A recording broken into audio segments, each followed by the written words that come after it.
സ്വാഗതം.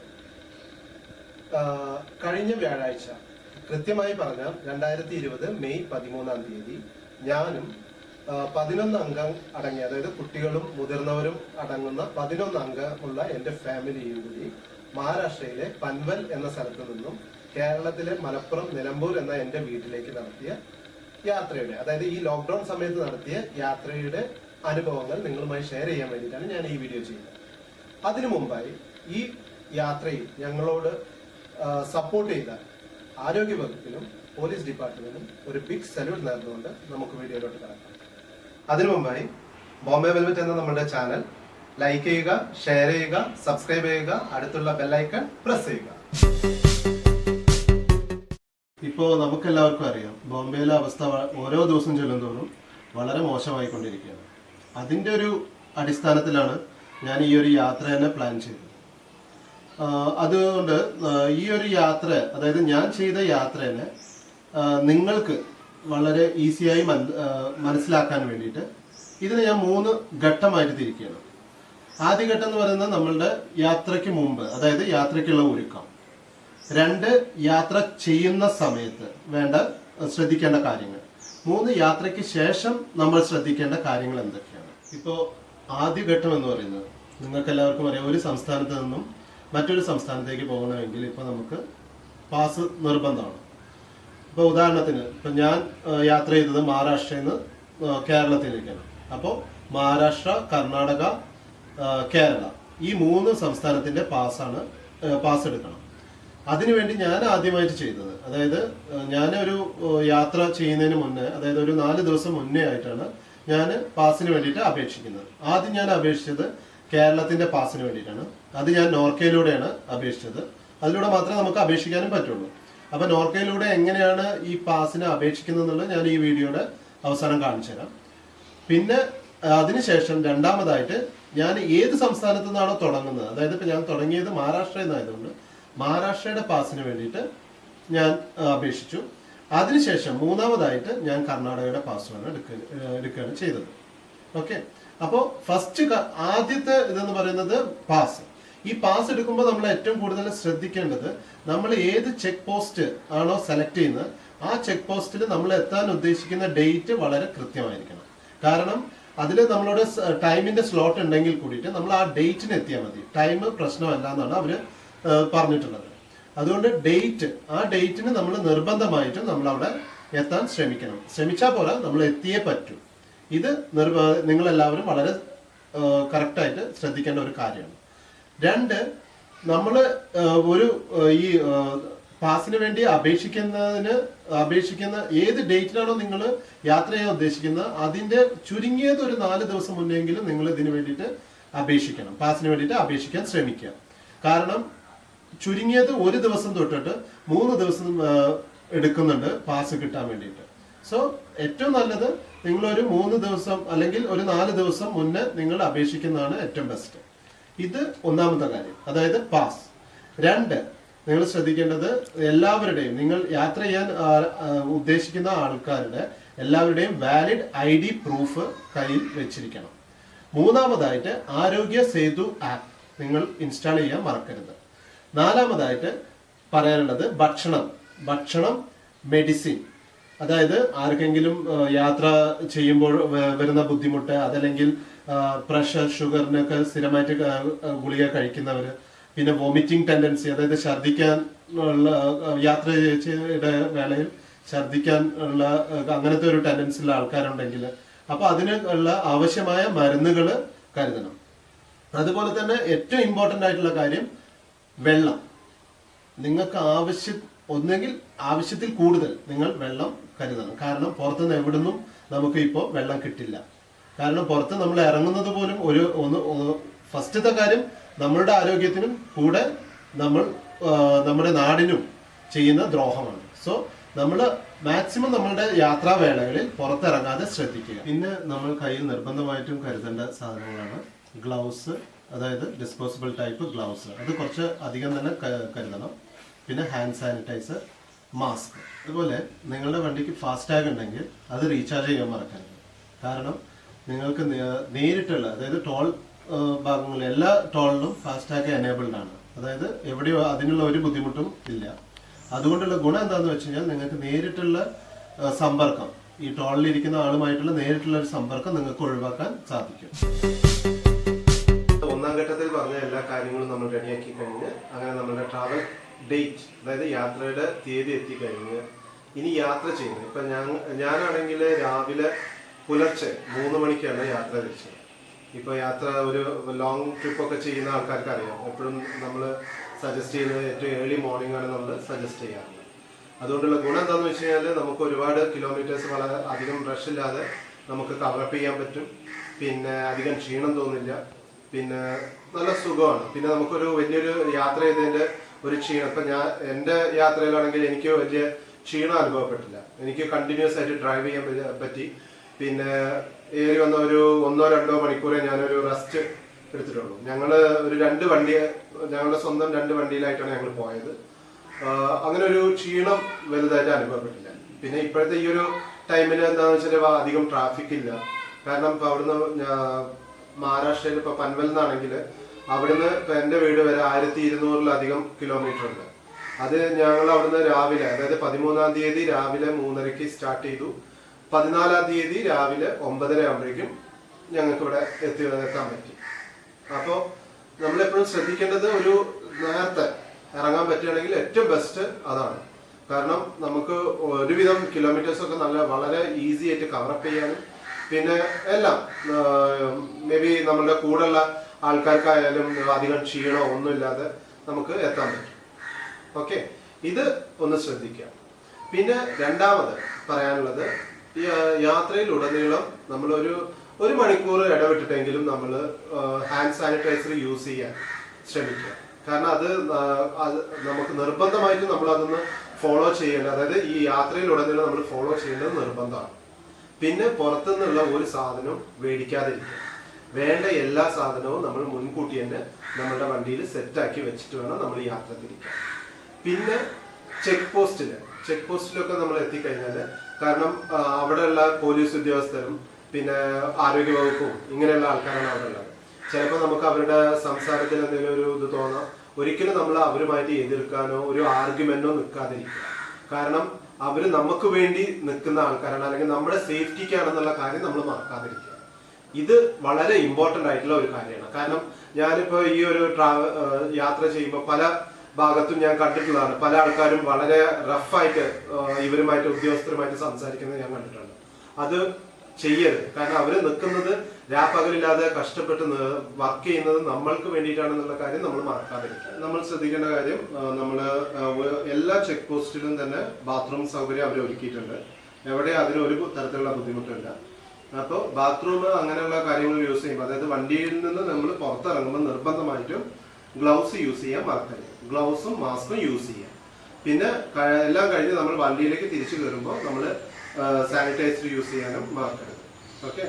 പിന്നെ മെയിനായിട്ട് എനിക്ക് പറയാനുള്ളത് എന്താണെന്ന് വെച്ച് കഴിഞ്ഞാൽ, ഇപ്പോൾ ഞങ്ങളുടെ യാത്ര, അതായത് ഇപ്പോൾ ഞങ്ങൾ ചെയ്ത യാത്രയിൽ പല സ്ഥലങ്ങളിൽ ഇങ്ങനെ ചെക്ക് പോയിന്റുകളുണ്ട് പോലീസിൻ്റെ. അതിലിപ്പോൾ മഹാരാഷ്ട്രയിൽ മാത്രമാണ് അവർ മഹാരാഷ്ട്ര പാസ് ചോദിച്ചിരുന്നു. ബാക്കി എല്ലാ ഇപ്പോൾ കർണാടകയിലൊക്കെ എന്താണെന്ന് വെച്ചാൽ കേരള പാസ് കാണുമ്പോൾ തന്നെ അവർ കൂളായിട്ട് നമ്മളെ കയറ്റി വിട്ടിരുന്നത്. എവിടെയും തന്നെ ഞങ്ങൾക്ക് ഒരു തരത്തിലുള്ള ബുദ്ധിമുട്ടും ഉണ്ടായിട്ടില്ല. മെയിനായിട്ട് കേരള പാസ് ആണ് എല്ലായിടത്തും ചോദിക്കുന്നത്. ഈവൻ നമ്മൾ മഹാരാഷ്ട്രയിലാണെങ്കിൽ പോലും കേരള പാസ് അവർക്ക് കാണിച്ചു കൊടുക്കാൻ പറയുന്നുണ്ട്. എങ്ങോട്ടാ പോകുന്നത്, അതിന്റെ പാസ് ഉണ്ടോന്നൊക്കെ അവർ വെരിഫൈ ചെയ്യുന്നുണ്ട്. പിന്നെ അത് കഴിഞ്ഞാൽ ഇപ്പൊ ഉടുപ്പി കഴിഞ്ഞ് ഞങ്ങൾ എടുത്തത് മഞ്ചേശ്വരം, അതായത് തലപ്പാടി ചെക്ക് പോസ്റ്റാണ് ഞങ്ങൾ എടുത്തിട്ടുണ്ടായിരുന്നത്. അപ്പോൾ അവിടേക്ക് എത്തിക്കഴിഞ്ഞാൽ ഫസ്റ്റ് അവർ ചെയ്യുന്നത് എന്താണെന്ന് വെച്ചാൽ നമ്മളെ പുറത്തിറക്കി. ഇപ്പൊ ഞങ്ങൾ പോയപ്പോൾ ഞങ്ങളെ വണ്ടിയിൽ നിന്ന് പുറത്തിറക്കി, ഉള്ളിലൊക്കെ അവർ സാനിറ്റൈസ് ചെയ്തു. അതിനെ കയറ്റി കുറച്ച് മുന്നോട്ട് പോയപ്പോൾ അവര് ഞങ്ങളുടെ പാസുകളൊക്കെ വെരിഫൈ ചെയ്തു. പാസുകളൊക്കെ ഓക്കെ ആണെന്ന് കണ്ടപ്പോൾ അവരൊരു ടോക്കൺ തന്നു. അത് കഴിഞ്ഞ് ഒരു 500 മീറ്റർ കഴിഞ്ഞപ്പോൾ ആണ് 2 സൈഡിലായിട്ട് ഇതിന്റെ കൗണ്ടറാണ്. അപ്പൊ ഇവർ തന്ന ടോക്കണിൽ നമ്മളുടെ കൗണ്ടർ നമ്പർ ഉണ്ടായിരിക്കും. അതായത് ഇപ്പൊ ഞങ്ങൾക്ക് കിട്ടിയിരിക്കുന്നത് ടോക്കൺ നമ്പർ 10 ആയിരുന്നു. അപ്പൊ ഞങ്ങൾ നേരെ ടോക്കൺ നമ്പർ 10ന്റെ അടുത്ത് തന്നെ വണ്ടി കൊണ്ടുപോയി പാർക്ക് ചെയ്തു. അവിടെ ഞങ്ങൾ ചെന്നു. എല്ലാ ആൾക്കാരെ മൊത്തം അവർ വിളിപ്പിച്ചു. തെർമൽ സ്കാനിങ് നടത്തി. അതിനുശേഷം എല്ലാം ഓക്കെ ആയി. നമ്മുടെ ഡീറ്റെയിൽസ് മൊത്തം എടുത്ത് എല്ലാം ഓക്കെ ആയതിനു ശേഷം അവരുടെ ഡേറ്റ നമ്മൾ കൊടുത്തിരിക്കുന്ന ഡേറ്റ മൊത്തം അവർ വെരിഫൈ ചെയ്ത് ഓക്കെ ആയി കഴിഞ്ഞാൽ നമ്മൾ ഈ നോർക്കയിൽ രജിസ്റ്റർ ചെയ്യുമ്പോൾ കൊടുത്തിരിക്കുന്ന മൊബൈൽ നമ്പർ ഏതാണോ ആ നമ്പറിലേക്ക് നമുക്കൊരു മെസ്സേജ് വരും, എല്ലാം കൺഫേംഡ് ആണെന്നുള്ളത്. അത് കിട്ടിയതിന് ശേഷം മാത്രമേ തുടർന്ന് നമ്മൾ യാത്ര തിരിക്കാൻ പാടുള്ളൂ. ഇത് പ്രത്യേകം ശ്രദ്ധിക്കണം. കാരണം പിന്നീട് അങ്ങോട്ടുള്ള യാത്രയിൽ നമുക്ക് ആ മെസ്സേജ് വളരെ ഇമ്പോർട്ടന്റ് ആണ്. സോ അത് കിട്ടിയിട്ടല്ലാതെ നമ്മൾ ഒരിക്കലും അവിടുന്ന് പോകരുത്. അത് കിട്ടിയിട്ടില്ലെങ്കിൽ വീണ്ടും അവരോട് പോയി അന്വേഷിച്ചാൽ എവിടെയും തന്നെ ആരും ഒരു തരത്തിലുള്ള ബുദ്ധിമുട്ടും നമുക്ക് ഒരു ഓഫീസേഴ്സ് നമുക്ക് ബുദ്ധിമുട്ടുണ്ടാക്കുന്നില്ല. അവർ നമ്മളോട് വളരെയധികം സഹകരിച്ചിട്ടാണ് നിൽക്കുന്നത്. അപ്പൊ നിങ്ങൾക്ക് വല്ല തരത്തിലുള്ള ബുദ്ധിമുട്ട്, അതായത് മെസ്സേജ് വന്നിട്ടില്ലെങ്കിൽ അവരോട് ചോദിച്ചു കഴിഞ്ഞാൽ അവർ വൃത്തിയിൽ അവർ കാര്യങ്ങൾ ക്ലിയർ ചെയ്യുന്നുണ്ട്. അവരതിന് മെസ്സേജ് കിട്ടിയില്ലെങ്കിൽ അത് പെട്ടെന്ന് അത് അയക്കാനുള്ള സെറ്റപ്പും അവർ ചെയ്തു തരുന്നുണ്ട്. പിന്നെ ഇപ്പൊ ഇത്രയും ദൂരം നമ്മൾ യാത്ര ചെയ്ത് എത്തിക്കഴിഞ്ഞാൽ നമുക്ക് അഥവാ ഒരു ക്ഷീണം തോന്നുകയാണ്, കുറച്ചു നേരം കെടുക്കണം, അതായത് വണ്ടി നിർത്തി കെടുക്കണം എന്നുണ്ടെങ്കിൽ ഏറ്റവും ബെസ്റ്റ് സ്ഥലം എന്ന് പറയുന്നത് ആ ചെക്ക് പോസ്റ്റുകളാണ്. കാരണം അവിടെ പോലീസുകാരും എല്ലാം ഉണ്ട്, എല്ലാം സേഫ് ആയിട്ട് ചെയ്യാൻ പറ്റുന്നുണ്ട്. സോ അത് കഴിഞ്ഞിട്ട് യാത്ര തുടരാം. അപ്പൊ ഞങ്ങൾ എന്താ ചെയ്തതെന്ന് വെച്ചാൽ ഞങ്ങൾ രാത്രി ഇപ്പം രാവിലെ മൂന്ന് മണിക്ക് ഞങ്ങൾ യാത്ര തിരിച്ചു. രാത്രി 11 മണിക്ക് ഞങ്ങൾ മഞ്ചേശ്വരം ചെക്ക് പോസ്റ്റിലെത്തി. അതിനുശേഷം പിന്നെ ഞങ്ങൾ തുടർന്ന് യാത്ര ചെയ്യുക ചെയ്തത്. കാരണം അധികം ക്ഷീണം തോന്നിയില്ല, അതുകൊണ്ട് ഞങ്ങൾ യാത്ര തുടർന്നു. പിന്നെ ഞങ്ങൾ കുറച്ചുകൂടി മുന്നോട്ട് പോയപ്പോൾ വേറൊരു പോലീസിന്റെ ഒരു ചെക്ക് പോയിന്റ് ഉണ്ടായിരുന്നു. അവിടെ ഞങ്ങൾ ഡീറ്റെയിൽസ് എടുത്തു.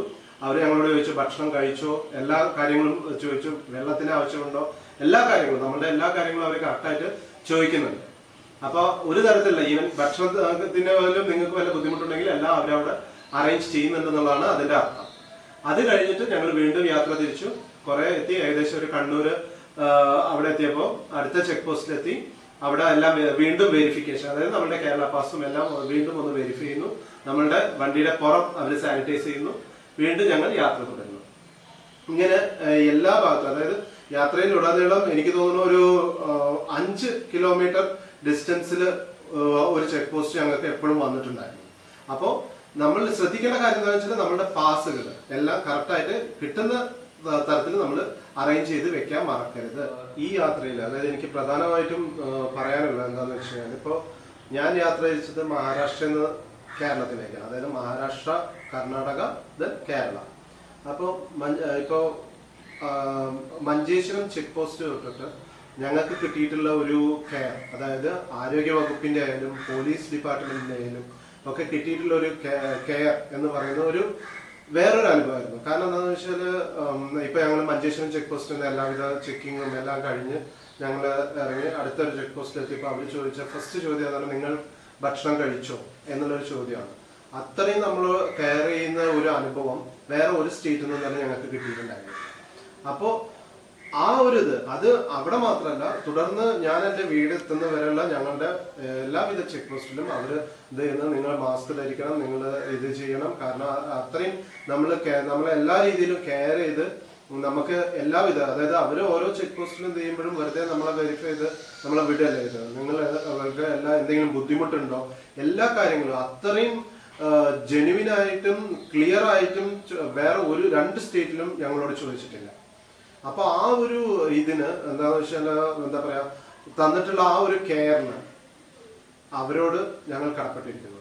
ആരോഗ്യ വകുപ്പിനോടായാലും പോലീസ് ഡിപ്പാർട്ട്മെന്റ് ആയാലും, പോലീസ് ഡിപ്പാർട്ട്മെന്റിലെ എല്ലാ ഉദ്യോഗസ്ഥന്മാരും, പോലീസ് ഡിപ്പാർട്ട്മെന്റ് മാത്രമല്ല ആരോഗ്യ വകുപ്പിലുള്ള എല്ലാ ഉദ്യോഗസ്ഥന്മാരോടും ഞങ്ങൾ കടപ്പെട്ടിരിക്കുന്നു. കാരണം ഞങ്ങൾ ഇത്രയും സേഫായി എത്തിയതിൽ ബാക്കിയുള്ള സ്റ്റേറ്റിലെ ആളുകൾക്കും ഉണ്ട്, പോലീസ് ഡിപ്പാർട്ട്മെന്റും ആരോഗ്യ വകുപ്പുകാർക്കും ഉണ്ട്, ഇല്ല എന്നല്ല. ബട്ട് ബാക്കി 2 സ്റ്റേറ്റിൽ നിന്ന് കിട്ടുന്നതിനേക്കാൾ കൂടുതൽ കെയർ ഞങ്ങൾക്ക് കേരളത്തില് ചെക്ക് പോസ്റ്റ് തൊട്ട് കിട്ടിയത് കൊണ്ടാണ് ഞാനിത് എസ്പെഷ്യലി എടുത്തു പറയുന്നത്. ഓക്കെ, ദെൻ അങ്ങനെ ഞങ്ങൾ യാത്ര ചെയ്യുന്നു, കണ്ടിന്യൂസ് ആയിട്ട് യാത്ര ചെയ്തു. ഈവൻ എനിക്ക് തോന്നുന്നു ഒരു കണ്ണൂര് മാഹി ആ ഭാഗത്ത് എത്തിയപ്പോഴായിരുന്നു കുറച്ചൊന്ന് ഞങ്ങൾ റെസ്റ്റ് എടുത്തത്. അറൗണ്ട് ഒരു മണിക്കൂർ, 1-1.5 മണിക്കൂറോളം ഞങ്ങൾ റെസ്റ്റ് എടുത്തു. വീണ്ടും ഞങ്ങൾ യാത്ര ചെയ്തു. അങ്ങനെ രാവിലെ 9:30 ആയപ്പോഴേക്കും ഞങ്ങളുടെ വീട്ടിലെത്തി. ഇനി നമ്മളുടെ ലാസ്റ്റ് സ്റ്റേറ്റ്, അതായത് 3ാമത്തെ സ്റ്റേറ്റ്, അതില് എന്താന്ന് വെച്ച് കഴിഞ്ഞാല് നമ്മൾ വീട്ടിലെത്തുന്നു. ഞങ്ങളുടെ വീട്ടിലെത്തി ഞങ്ങൾ ആദ്യം കുളിച്ചു, ഞങ്ങളുടെ വസ്ത്രങ്ങളൊക്കെ ക്ലീൻ ചെയ്തു. പിന്നെ താമസിക്കുന്ന വീട് എല്ലാം ക്ലീൻ ചെയ്തിട്ട് പിന്നെ അടുത്ത ചെയ്തത് വന്ന വണ്ടിയും നന്നായിട്ട് ക്ലീൻ ചെയ്തിട്ടു. ഇതിനുശേഷം നമ്മൾ ചെയ്യേണ്ട നമ്മളുടെ ഏറ്റവും വലിയ ഉത്തരവാദിത്തം, അതായത് അത് നമ്മളുടെ സുരക്ഷിതത്വത്തിനും നമ്മുടെ നാടിന്റെ സുരക്ഷിതത്തിനും വേണ്ടിയിട്ട് നമ്മൾ ചെയ്യേണ്ട കാര്യമാണ്. നമ്മൾ അടുത്തുള്ള പോലീസ് സ്റ്റേഷനിൽ വിവരം അറിയിക്കണം. നമ്മളിങ്ങനെ എത്തിയിട്ടുണ്ട്, എവിടുന്നാ വന്നത്, എത്ര പേരുണ്ട്, അവരുടെ മുഴുവൻ പേര്, വയസ്സ്, എല്ലാ കാര്യങ്ങളും നമ്മൾ പോലീസിലും അതുപോലെ തന്നെ നമ്മൾ ആരോഗ്യ വകുപ്പിനെയും അറിയിക്കേണ്ടത് നമ്മളുടെ ചുമതലയാണ്. ഇത് നിർബന്ധമായിട്ടും ചെയ്യാം.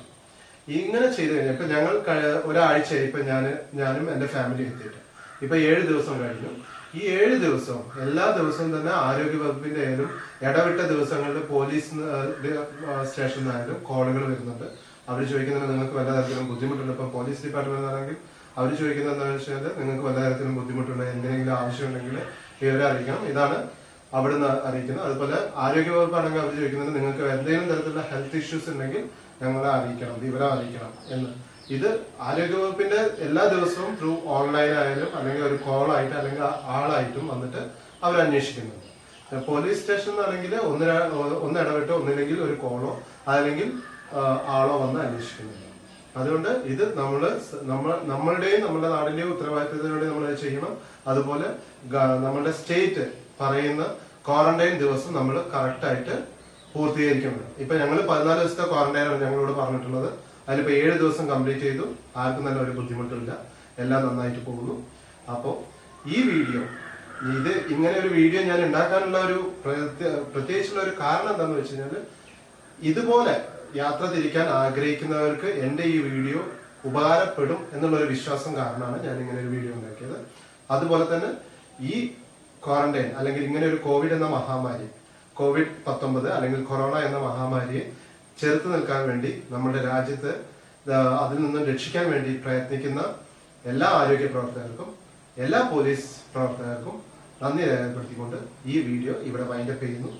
അതുപോലെ തന്നെ നിങ്ങൾക്ക് ഈ വീഡിയോ ഇഷ്ടപ്പെട്ട ലൈക്ക് ചെയ്യുക, ഷെയർ ചെയ്യുക, സബ്സ്ക്രൈബ് ചെയ്യുക. പുതിയൊരു വീഡിയോയുമായി അടുത്ത പ്രാവശ്യം കാണുന്നതുവരേക്കും ടാറ്റ ബൈ.